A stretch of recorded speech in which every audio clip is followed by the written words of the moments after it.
Que les bénédictions soient. Namasté à vous, chers téléspirituels de Aksharam International TV. Cette capsule se veut volontairement une invite. C'est une invite à un travail. Il est remarquable aujourd'hui que lorsque vous allez dans les tribunaux, plus de 40 couples en moyenne par semaine à Cotonou divorcent.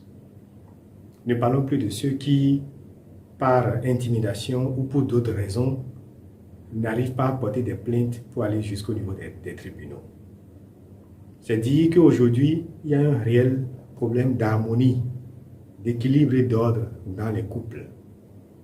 Ce que nous voulons dire aujourd'hui sur le plan spirituel, c'est de vous faire une remarque pertinente à notre avis. Entre-temps, ce sont les parents qui choisissaient les époux ou les épouses pour l'un ou l'autre, pour leurs enfants. Les parents faisaient des enquêtes, non seulement ces enquêtes sur le plan physique, savoir de quelle famille est-ce que la femme ou l'homme vient, est-ce qu'il y a une certaine compatibilité, qu'est-ce qu'on fait dans cette famille par connaissance, mais ils faisaient toujours une enquête spirituelle. Aujourd'hui, nous avons tout abandonné de tout cela. Nous voulons par nous-mêmes choisir nos conjoints ou nos conjointes, mais voilà les conséquences qui adviennent là actuellement. Donc, je voudrais donc vous inviter à revenir à cette culture ancestrale, qui n'est pas une mauvaise culture, qui est la bonne, qui est la meilleure, qui est ce qu'il faut faire. Vous rencontrez une femme, vous rencontrez un homme, en dehors de la compatibilité sur le plan physique qui est nécessaire, la femme doit vous plaire, l'homme doit vous plaire, vice-versa et tout, vous choisissez physiquement, mais il faut aller surtout faire les recherches sur le plan spirituel pour savoir quelle est la compatibilité spirituelle entre vous. Je voudrais vous rappeler que le couple est l'un des meilleurs endroits où il arrive souvent que le karma se paie. Il existe des cas, je vais vous raconter une petite histoire. Un monsieur qui s'est marié à une dame. Les deux vivaient en harmonie dans leur couple. Le monsieur a commencé par faire des expériences oniriques absolument bizarres. Il voyait souvent sa femme venir l'assassiner dans les rêves et tout. La femme parfois a des comportements qui ne lui plaisent pas. Et il a décidé d'aller faire donc des recherches spirituelles pour savoir qu'est-ce qui se passe vraiment. Est-ce que c'est quelqu'un d'autre qui prend la forme de sa femme pour venir se présenter à lui, ou est-ce que c'est autre chose, est-ce que c'est réellement sa femme? Il allait faire ses enquêtes. Il a eu la chance de tomber sur un être spirituel qui connaît les archives akashiques et qui est allé rechercher. Et il se fait que dans une incarnation passée, ce monsieur avait justement tué cette femme. Et ils sont ensemble aujourd'hui, dans ce couple, pour que justement la femme, en retour, la tue aussi.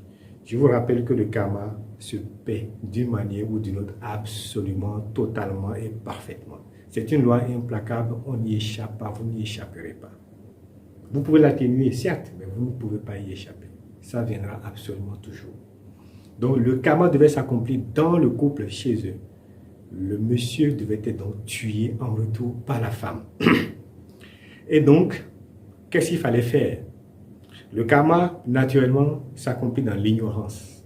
Il fallait donc avertir cette dame. Le monsieur devait prendre le courage d'aller parler à sa femme et de lui dire, dans des incarnations passées, vous pouvez y croire ou vous pouvez ne pas y croire, c'est votre liberté, mais la notion d'incarnation est une notion unanime, c'est une notion universelle, c'est une vérité.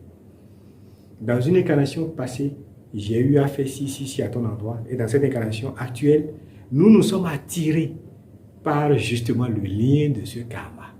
Vous accomplissez donc, entre griffes naïvement, par toute ignorance, ce karma-là, ce destin-là, que vous avez choisi vous-même. Donc, il se fait qu'aujourd'hui, tu es amené donc à me tuer. On a le choix.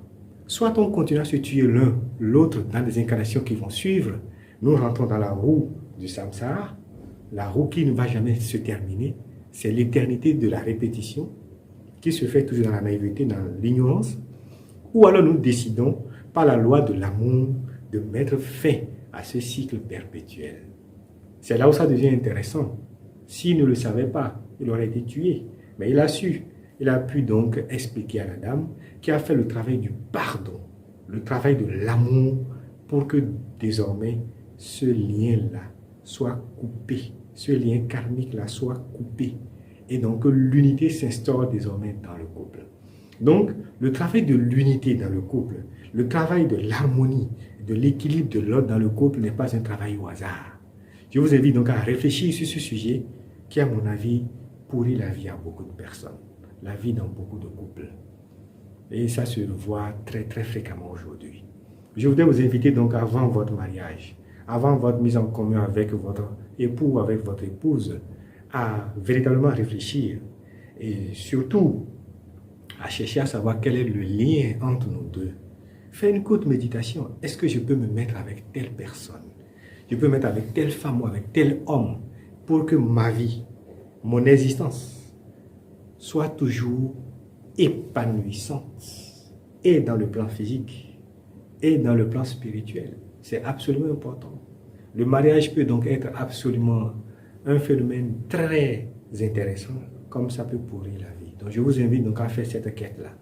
Si vous voulez savoir comment faire cette quête, c'est très simple. Restez connecté ou alors contactez le centre Paramaksha et vous serez servi. Que les bénédictions soient.